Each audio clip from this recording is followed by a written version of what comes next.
Bahan renungan. Mari berhenti sejenak dari hiruk-pikuk dunia untuk merenungkan sejenak catatan di bawah ini. Mudah-mudahan dapat menginspirasi atau meneliti lebih lanjut, yaitu 1. Apakah ada milik kita? Sebenarnya nyaris tidak ada. Semua ini milik yang menciptakan hidup kita. Ini hanya semua fasilitas yang diperlukan untuk hidup berada di sini. Kalau begitu, kenapa kita bersedih kalau kehilangan? Itu karena ketidaktahuan kita, avidya.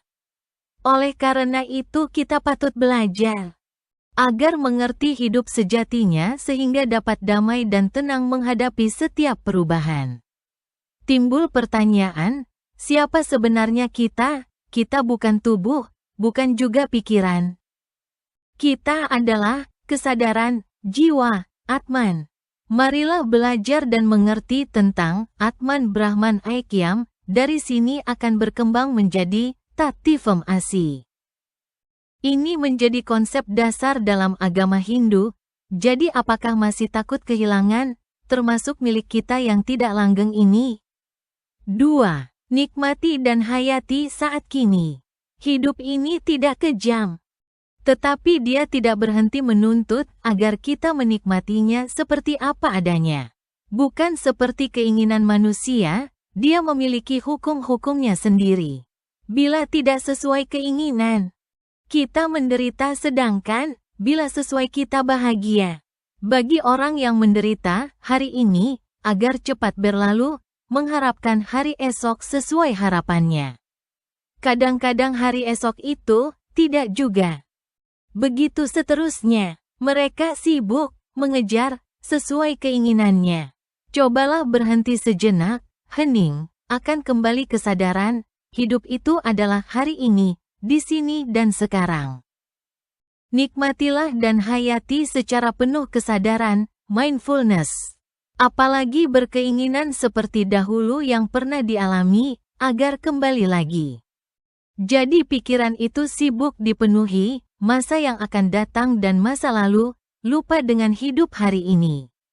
3. Apakah nasib bisa dirubah?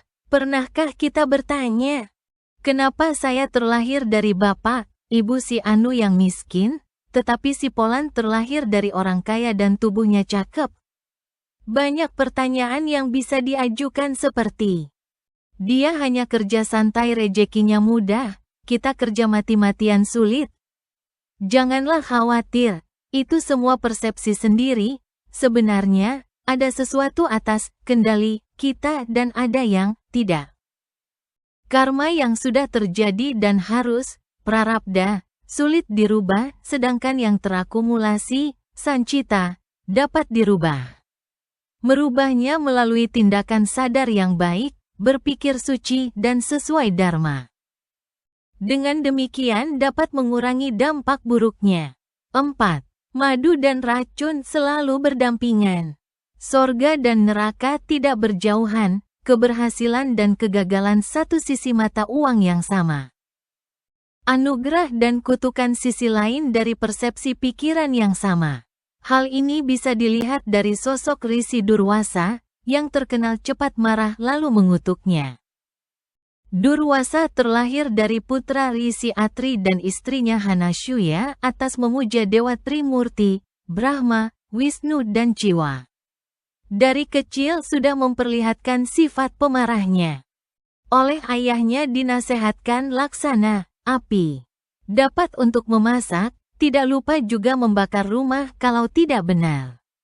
Inilah laku dharma yang amat sulit dimengerti. Contoh, waktu Satya Yuga, kesombongan Dewa Indra, Raja para dewa dihapuskan dengan mengutuknya para dewa semua. Dewa Wisnu menyarankan mengaduk lautan susu Montana untuk tirta amerta yang dilakukan oleh dewa dan asura. Waktu Treta Yuga, sayembara Dewi Sita dimenangkan Rama dengan mematahkan busur Ciwa. Durwasa marah ingin membunuh Rama, awatara Wisnu malah memberi anugerah.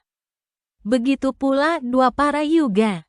Atas kebaikan Dewi Kunti melayaninya memberi anugerah dapat memanggil para dewa, lahirlah karena yang akan menghapus angkara murka Duryodhana, dan begitu masih banyak lagi contohnya. 5. Semua orang memiliki masalah. Hidup yang tenang, bukan hidup tanpa masalah, tetapi hidup terkendali oleh diri sendiri. Semua orang hidup memiliki masalahnya sendiri-sendiri. Bukan saja manusia, makhluk lain sama juga. Misalnya, lihat seekor kucing, tidak memiliki hasrat menjadi kucing yang lebih baik atau lebih cakep. Dia hanya mengikuti alaminya saja. Lihatlah manusia. Keinginannya banyak sekali, ada yang berebut jadi presiden, berebut menambah kekayaan, lain sebagainya.